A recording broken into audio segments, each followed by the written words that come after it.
Economics optional में आप सभी का स्वागत है। और जैसा कि आप जानते हैं, हम लोग इकोनॉमिक्स ऑप्शनल के मेंस पेपर के बारे में कुछ डिस्कशन करेंगे। उसी में आपका जो एक चैप्टर्स है प्रोडक्शन, बीपीएससी के पेपर 1 में एक चैप्टर्स है प्रोडक्शन, जिसमें से बेसिकली पढ़ना आपको है प्रोडक्शन क्या है, प्रोडक्शन फंक्शन क्या है। उसके अंदर आपको लॉ ऑफ वेरिएबल प्रोपोर्शन पढ़ना, जिसे लॉ ऑफ डिमिनिशिंग रिटर्न्स भी कहते हैं। उसके बाद आपको जिसको परिवर्तनशील अनुपात का नियम हिंदी में कहते हैं। उसके बाद आइसो क्वांट एनालिसिस, जिसे समुत्पाद वक्र विश्लेषण कहते हैं। उसके बाद आपको पढ़ना है कॉफ डगलस प्रोडक्शन फंक्शन। उसके बाद पढ़ना है return to scale. That means के ये आपका 4 यूनिट है मोटा मोटी। ऐसे चैप्टर्स काफ़ी बड़े होते हैं। इस चारों यूनिट को अच्छे तरीके से समझते हैं 30 सेक्शन से आपके एक क्वेश्चन बीपीएससी में पूछा जाता है। तो बीपीएससी इकोनॉमिक्स ऑप्शनल में इस चैप्टर को कैसे करें, इसकी हम लोग डिस्कशन करेंगे। अगर आपके पास जो भी पहले से अवेलेबल बुक है उस बुक को आप उठाएं, और जैसे कि मान लिया कि जिनका बैकग्राउंड इकोनॉमिक्स नहीं है तो आप एक बार 12th के सेक्शन को बुक को देख लें। और उसके बाद क्या करें कि आपका जो भी आप बुक पसंद करते हैं, कोई एच एल आहूजा की बुक पसंद करते हैं, तो कोई एम एल झिंगन की बुक पसंद करते हैं, कोई एम एल सेठ की बुक पसंद करते हैं, कोई बुक आपका जो है रॉयल पिंडी का पसंद करते हैं। अगर आपकी अंग्रेजी अच्छी है तो थोड़ा पी एल मेहता की बुक भी ले सकते हैं। तो बहुत सारी बुक हैं। अगर इंग्लिश मीडियम के हैं तो केस एंड फेयर की बुक्स भी परचेज कर सकते हैं। तो प्रिंसिपल ऑफ इकोनॉमिक्स करके आता है। तो ये सारी बहुत बुक्स हैं, लेकिन सब में चीज़ें आपकी वही है, लेकिन जिसकी लैंग्वेज, जिसकी भाषा आपको अच्छे तरीके से समझ में आते हैं वो आप बुक परचेज। क्योंकि इसमें क्या है कि आपको दोनों चीज़ देखना है कि आपका कंसेप्ट भी अच्छा हो और राइटिंग स्किल भी अच्छा हो। तो राइटिंग स्किल को डेवलप करने के लिए आपको जो टॉपिक्स हैं उसके कंटेंट्स पे क्या करना होगा, कमांड करना होगा। तो आज चलिए हम बात करते हैं कि प्रोडक्शन क्या है, और प्रोडक्शन के संबंधित बहुत सारी बातें करेंगे। तो बेसिकली हम लोग प्रोडक्शन इकोनॉमिक्स में पढ़ रहे हैं, प्रोडक्शन आप बायोलॉजी में पढ़ते होंगे, तो हम लोग प्रोडक्शन क्या कर रहे हैं, प्रोडक्शन इंजीनियरिंग भी पढ़ते होंगे, तो हम लोग प्रोडक्शन पढ़ेंगे इकोनॉमिक्स में। बेसिकली देखिए, इकोनॉमिक्स में जो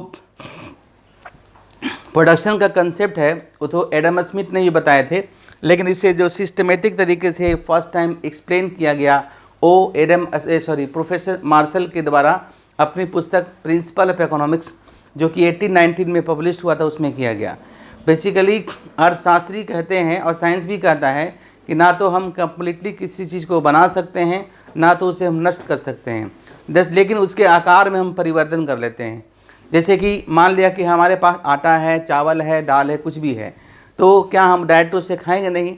तो यदि हम आटा से उसमें से पानी मिलाते हैं, उसमें तवा का यूज करते हैं तो रोटी बनता है। तो रोटी भी एक प्रोडक्शन है।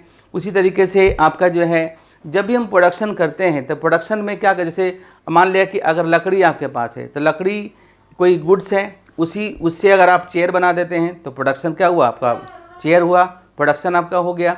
तो इस तरीके से जो है हम आगे आपको बात करेंगे, ठीक है। तो चलिए हम लोग शुरू करते हैं इसमें।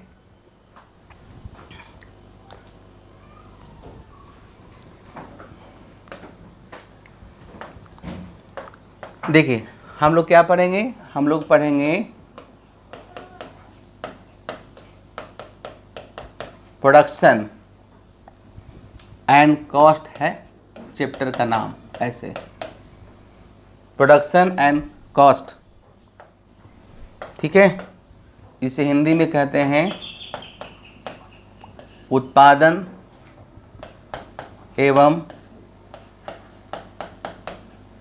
लागत, ठीक है। चैप्टर यही है प्रोडक्शन एंड कॉस्ट। इसको आप करने में लगभग आपको 20 से 25 क्लासेज आपको लग जाएंगे, अगर अच्छे तरीके से पढ़ते हैं तब, ठीक है। ये नोट कर लीजिए।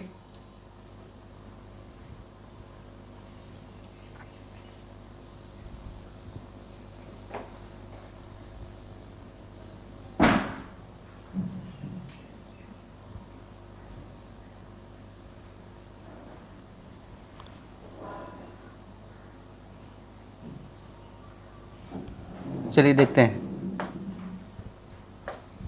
पहले समझिए प्रोडक्शन।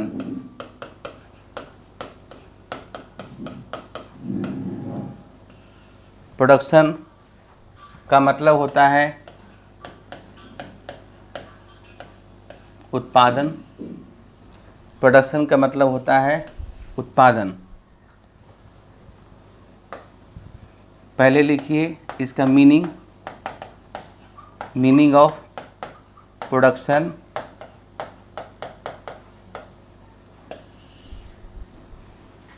इसको कहते हैं उत्पादन का अर्थ, है ना। उत्पादन का अर्थ देखिए प्रोडक्शन क्या है, तो production is creation of utility. उत्पादन जो है उत्पादन उपयोगिता का सृजन करता है ना। उत्पादन क्या है, उपयोगिता का सृजन करता है। जैसे कि अगर मैंने एग्जांपल दिया था, अगर आप सिर्फ लकड़ी आपके पास है, अगर उस पर बैठते हैं तो अच्छा लगेगा, या अगर उस पर कुछ एक कुर्सी बना दिया जाए, सोफ़ा बना दिया तो अच्छा लगेगा। तो जाहिर सी बात है सोफ़ा पर बैठेंगे या चेयर पर बैठेंगे तो ज़्यादा अच्छा लगेगा। यानी कि सोफ़ा का या चेयर का हमारे लिए ज़्यादा उपयोगी है, ज़्यादा उसमें उपयोगिता है। तो ये उपयोगिता क्या होता है, तो पहले इस चैप्टर में हम जब बताए थे उपयोगिता क्या है। उपयोगिता जो है जिसे हम लोग कहते हैं utility is the want satisfying power of any commodity. किसी वस्तु में जो लोगों को इच्छा पूर्ति करने की शक्ति होती है उसे उपयोगिता कहा जाता है। इसे हम देख नहीं सकते, ये मन की बात है ना। जैसे ऐसा थोड़ी अगर हम कहीं गए, हमें पीढ़ा पर बैठने दे दिया, और अगर हमें मान लिया कि कहीं सोफ़ा पर बैठने दे दिया, तो कहेंगे ना कि हमें पीढ़ा पर बैठाया जो लकड़ी का सिंपल बना हुआ है 2 गोली देकर, तो आपको सोफ़ा पर बैठना ज़्यादा अच्छा लगता है। तो क्या इस अच्छा लगना को आप दिखला तो नहीं सकते हैं, एक साइकोलॉजिकल कंसेप्ट है, एक मनोवैज्ञानिक धारणा है। अब जाहिर सी बात है जिस चीज़ का आपके लिए जितना अधिक उपयोगी है उसके लिए आप उतना ही ज़्यादा पे करना पसंद करते हैं। तो जाहिर सी बात है हम यदि किसी वस्तु का प्रोडक्शन करते हैं तो उसमें खर्चे भी आते हैं, है ना, उसमें कॉस्ट भी आते हैं, बताएंगे आगे आपको। तो प्रोडक्शन हम जब करते हैं तो वस्तु की उपयोगिता बढ़ जाती है, और उस उपयोगिता बढ़ जाती है तो उसमें उसको जो हम मार्केट में बेचते हैं तो उसके लिए हम लोग प्राइस तय करते हैं, उसके लिए डिस्कशन बाद में करेंगे। लेकिन अगर आपसे कोई पूछे कि what is production in economics, तो कहिएगा कि production is the creation of utility. Production क्या करता है, यूटिलिटी को ऐड कर देता है, यूटिलिटी उपयोगिता को बढ़ा देता है पहले के कंपैरिजन में। सिंपल है प्रोडक्शन का मतलब हुआ, ठीक है, नोट कर लीजिए। आगे फिर देखते हैं।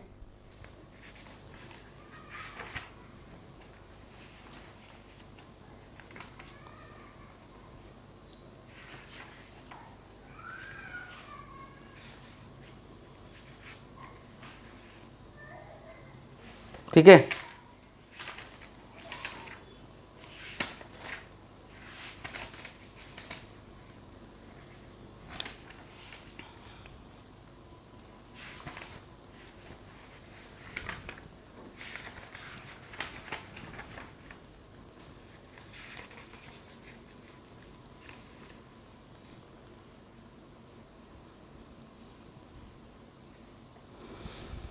है ना। तो चलिए ये प्रोडक्शन हुआ। अभी हम लोग प्रोडक्शन फंक्शन पढ़ेंगे, लेकिन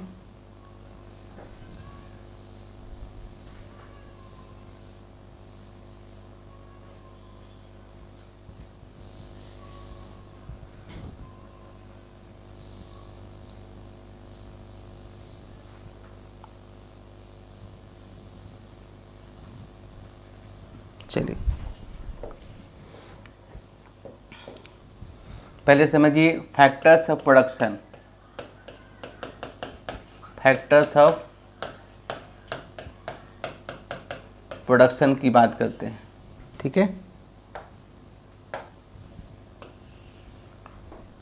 उत्पादन के साधन, उत्पादन के साधन।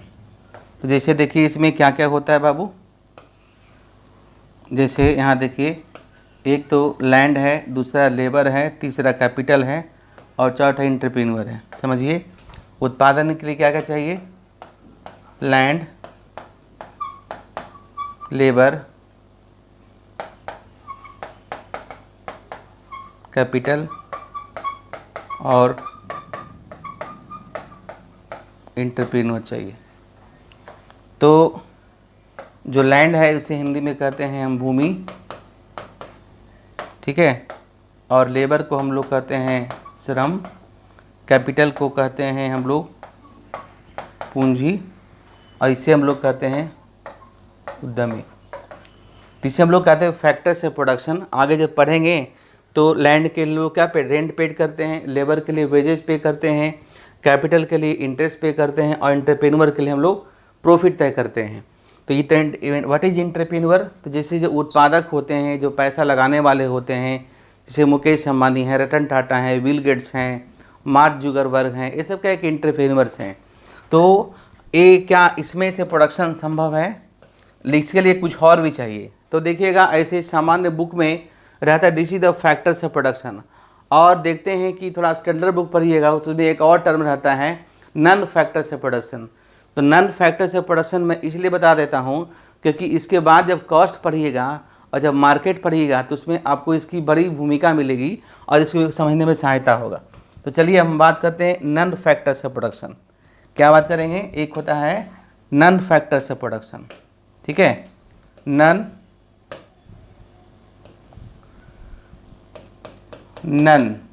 फैक्टर्स ऑफ प्रोडक्शन, उत्पादन पे गैर साधन, है ना।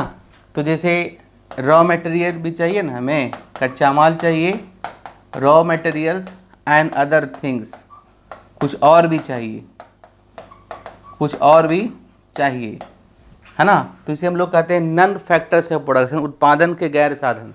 यानी कि जब हमारे पास लैंड होगा, लेबर होगा, कैपिटल होगा और एंटरप्रेन्योर होगा और साथ में हमारे पास रॉ मटेरियल होगा और कुछ और चीज़ें होगी, तभी उत्पादन संभव है। तो हम अब बाद में, इसके बाद जब हम लोग कॉस्ट पढ़ेंगे, अभी कॉस्ट बताने रहा हूँ, तो उसमें कहते हैं कि कॉस्ट जो क्या होता है, कॉस्ट को हिंदी में लागत कहते हैं। तो लागत का मतलब है कि जब हम उत्पादन करते हैं तो फैक्टर्स ऑफ प्रोडक्शन पर और गैर फैक्टर्स ऑफ प्रोडक्शन पर, मतलब नन फैक्टर्स ऑफ प्रोडक्शन पर जो पैसे खर्च होते हैं उनके योग को कहते हैं कॉस्ट ऑफ प्रोडक्शन। क्या बोलते हैं? Cost of production. तो कॉस्ट ऑफ प्रोडक्शन की बातें हम लोग नेक्स्ट चैप्टर में करेंगे। क्योंकि प्रोडक्शन अभी लंबा है तो पहले इसी को अभी हम पढ़ने का प्रयास करते हैं, समझने का प्रयास करते हैं। तो नोट कर लीजिए, ये हो गया फैक्टर्स ऑफ प्रोडक्शन, ये हो गया नन फैक्टर्स ऑफ प्रोडक्शन। अब देखिए, जितने सारे मॉडल दिए गए हैं इकोनॉमिक्स में, उसमें कुछ एजम्पशंस लिए गए हैं, क्योंकि अगर हम एजम्पशंस को लेंगे तभी वो हमारा थ्योरी सही होगा। एजम्पशन फेल तो हमारा थ्योरी फेल, ठीक है। तो आपका इसमें जो है, जो हम लोग आगे उत्पादन फलन की बात करते हैं, तो मार्शल साहब ने क्या किया है कि प्रोडक्शन को, ये जो प्रोडक्शन फंक्शन है पूरा का पूरा, उसको दो कैटेगरी में बांट दिया। इसमें से एक लिए हैं लैंड और एक लिए हैं लेबर, ठीक है। क्योंकि उन्होंने प्रोडक्शन की जो बात की एग्रीकल्चर के लिए बात की थी, बाद के आधुनिक अर्थशास्त्र ने इन्होंने जो जो बातें कही उसको और क्षेत्रों में लागू करने की बात की, भले यूनिवर्सली ट्रूथ है। तो चलिए हम लोग समझते हैं कि जो प्रोडक्शन फंक्शन क्या होता है।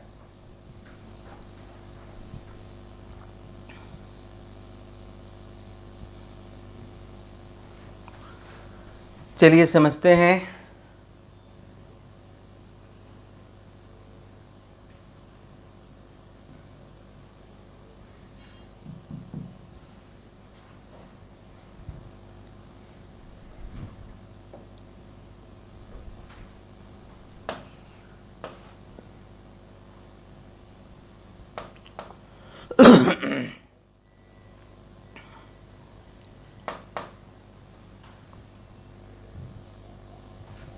देखिए, लिखिए, अब लिखिएगा, प्रोडक्शन फंक्शन, उत्पादन फलन, प्रोडक्शन फंक्शन हम लोग बात करते हैं उत्पादन फलन का। उत्पादन फलन क्या है?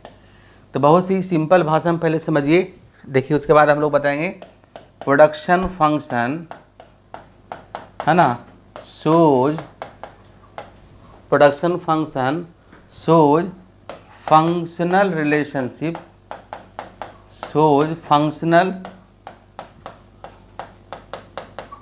relationship between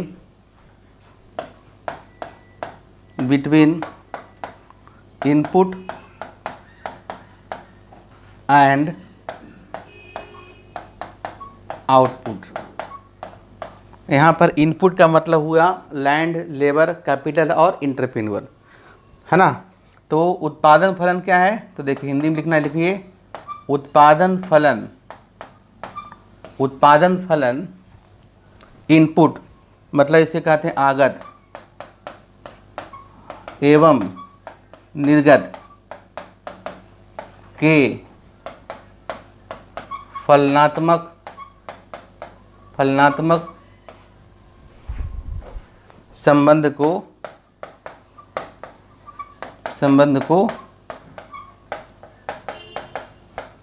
दर्शाता है। ठीक है, फलनात्मक संबंध को दर्शाता है। इसको लिखिए और लिखिए symbolically it is represented as, symbolically it is represented as Q X is the function of L and K, है ना। जहाँ पे Q क्या है, क्वांटिटी प्रोड्यूस, X क्या है, कोई वस्तु, F का मतलब फंक्शनल रिलेशनशिप, L का मतलब यूनिट ऑफ लेबर और K का मतलब कैपिटल या यूनिट ऑफ कैपिटल। ठीक है, कैपिटल की इकाई, श्रम की इकाई, नोट कीजिए, लिख लीजिए वेयर, है ना, लिख सकते हैं वेयर QX, क्वांटिटी लिखिए, quantity produce, quantity produced x, या इसे कहते हैं उत्पादन या इसे कहते हैं उत्पाद, जो भी है।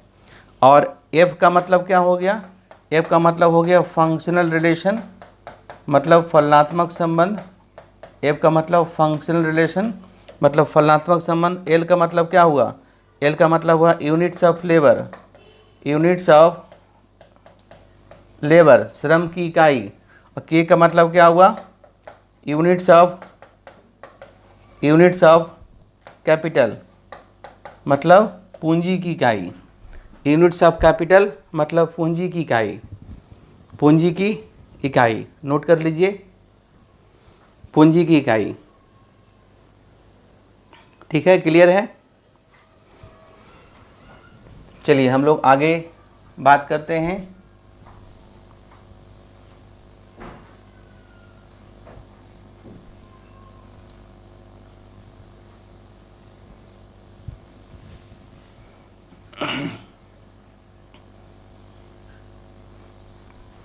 है ना, ये आपका प्रोडक्शन फंक्शन है। और कुछ बातें हैं, जैसे रहता है लिखा है कि production function shows the technological relationship between input and output, मतलब उत्पादन फलन क्या है, तकनीकी संबंध को बतलाता है इनपुट और आउटपुट के बीच।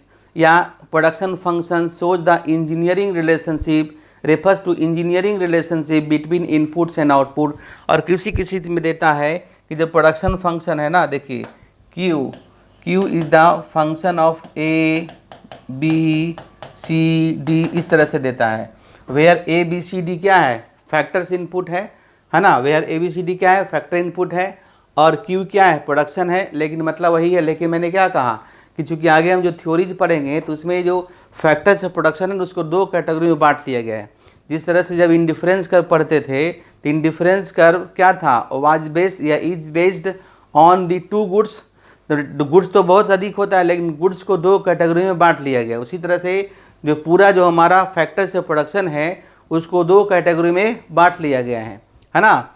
और इस तरह से भी आप लिखते हैं कि where A B C D क्या है, आप लिख सकते हैं कि क्यू प्रोडक्शन है मतलब उत्पादन है, एफ फंक्शन, जैसे A B C D E F जो भी रहे इसको बोलते हैं फैक्टर्स इनपुट। आई थिंक समझ में आपको आ गया होगा। प्रोडक्शन और प्रोडक्शन फंक्शन दो चीज़ मैंने बताया। अब देखिए आगे कहते हैं, प्रोडक्शन में पढ़ते हैं, एक होता है शॉर्ट रन प्रोडक्शन और एक होता है लॉन्ग रन प्रोडक्शन। तो उस पर हम लोग चर्चा करेंगे। चल लिखिए, फिर से हेडिंग दीजिए,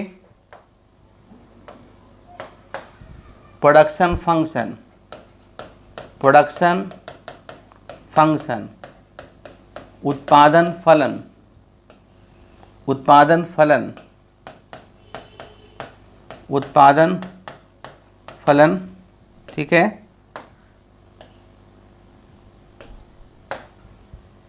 इसमें एक होता है जिसको कहते हैं short run production function, short run production function, अल्पकाल, अल्पकाल उत्पादन फलन। एक है long run, long run production function, long run production function, दीर्घकाल उत्पादन फलन, है ना, दीर्घकाल उत्पादन फलन। नोट कर लीजिए, इसके नीचे लिखिए in the short run production, in the short run production function, in the short run production function, in the short run there are some fixed factors of production and there are some variable factors of production. In the short run there are some fixed factors of production and there are some variable factors of production and there are some variable factors of production. लिखिए अल्पकाल में उत्पादन के कुछ साधन स्थिर होते हैं और कुछ परिवर्तनशील होते हैं। उत्पादन के कुछ साधन स्थिर होते हैं और कुछ परिवर्तनशील होते हैं, ठीक है, और कुछ परिवर्तनशील होते हैं। जैसे टेक्नोलॉजी शॉर्ट रन में कांस्टेंट होता है, लैंड शॉर्ट रन में कांस्टेंट होता है, लॉन्ग रन में कुछ भी कांस्टेंट नहीं होता। लॉन्ग रन में मालिक से लेकर टेक्नोलॉजी सब चेंज हो जाएगा, लेकिन शॉर्ट रन में कौन कहते हैं, मार्शल साहब की भाषा में है कि in the short run there are some fix factor and there are some variable factors, है ना। और short run production is represented as, short run production को इस प्रकार से रिप्रेजेंट करते हैं, कैसे, तो Q is the function of L and K, जहाँ पे क्या है कांस्टेंट है। हाँ, ये बार का मतलब क्या हुआ, कांस्टेंट है, K मतलब कांस्टेंट है। लेबर चेंज करेगा लेकिन हमारा एक कैपिटल क्या होगा, हमारा चेंज आपको नहीं करेगा। इस पर हम लोग आगे बात करेंगे कि हमारा कांस्टेंट है। तो शॉर्ट रन में प्रोडक्शन फंक्शन को इस तरह से रिप्रेजेंट करते हैं। अब लिखिए in the long run production function, in the long run production function, in the long run production function, in the long run production function, no factors of production are fixed, no factors of production are fixed, all factors of production are variable, all factors of production are variable. लिखिए दीर्घकाल उत्पादन में, दीर्घकाल उत्पादन में उत्पादन के कोई भी साधन, उत्पादन के कोई भी साधन स्थिर नहीं होते, सभी के सभी परिवर्तनशील होते हैं, सभी के सभी परिवर्तनशील होते हैं, सभी के सभी परिवर्तनशील होते हैं। और इसको इस तरह से रिप्रेजेंट करते हैं, Q is the function of क्या, L and K। L labour changeable है, K चेंजेबल है। जब आगे हम आइसो क्वांट पढ़ेंगे, रिटर्न टू स्केल पढ़ेंगे, तो इसकी बात हम लोग करेंगे। देखिए इसमें हम लोग क्या पढ़ेंगे, इसमें हम लोग पढ़ेंगे लॉ ऑफ वेरिएबल प्रोपोर्शन, इसमें पढ़ेंगे आइसो क्वांट एनालिसिस पढ़ेंगे, रिटर्न टू स्केल पढ़ेंगे, और इसमें हम लोग और भी पढ़ेंगे कॉफ डगलस प्रोडक्शन फंक्शन पढ़ेंगे। तो ये सारी चीज़ें आपको पढ़ना है। क्लियर, तो शॉर्ट रन और लॉन्ग रन क्लियर हो गया। अब लिखिए थोड़ा सा, लिखिए meanings of fix factors of production, meanings of fix factors of production. स्थिर उत्पादन के साधन का अर्थ थोड़ा सा लिखा देता हूँ। लेकिन fix factors of production are those factors of production, fix factors of production are those factors of production which does not change with the change in the level of output, which does not change with the change in the level of output। उत्पादन के स्थिर साधन वे साधन होते हैं, उत्पादन के स्थिर साधन वे साधन होते हैं जो उत्पादन में परिवर्तन के साथ परिवर्तित नहीं होता, जो उत्पादन में परिवर्तन के साथ परिवर्तित नहीं होता, जैसे एग्जाम्पल में लिखिए, है ना, एग्जाम्पल में क्या लिखिएगा, एग्जाम्पल में लिखिए लैंड, एग्जाम्पल में लिखिए टेक्नोलॉजी या मशीनरी, टेक्नोलॉजी या मशीनरी, है ना, इत्यादि, etc, है ना। अब लिखिए meanings of variable factors of production, meanings of variable factors of production, परिवर्तनशील साधन, उत्पादन के परिवर्तनशील साधन का अर्थ, उत्पादन के परिवर्तनशील साधन का अर्थ। लिखिए variable factors of production are those factors of production, variable factors of production are those factors of production which changes with the change in the level of output, which changes with the change in the level of output, which changes with the change in the level of output, है ना, which changes with the change in the level of output। देखिए परिवर्तनशील साधन वैसे उत्पादन के साधन को कहा जाता, या वे उत्पादन के साधन होते हैं जो उत्पादन के स्तर में परिवर्तन के साथ परिवर्तित होता है। एग्जाम्पल, उदाहरण में लिखिए labour, comma raw material, electricity bill, etc कर दीजिए, etc। तो आई थिंक आपको समझ में आ गया होगा कि प्रोडक्शन क्या होता है, short term production, long production, basic concept है। अब जब हम लोग अगले क्लासेज में मिलेंगे तो इसके आगे हम लोग बात करेंगे। आई थिंक आपको बेसिक कंसेप्ट ऑफ प्रोडक्शन आज समझ में आएगा, जो कि आपको मदद करेगी। Thank you.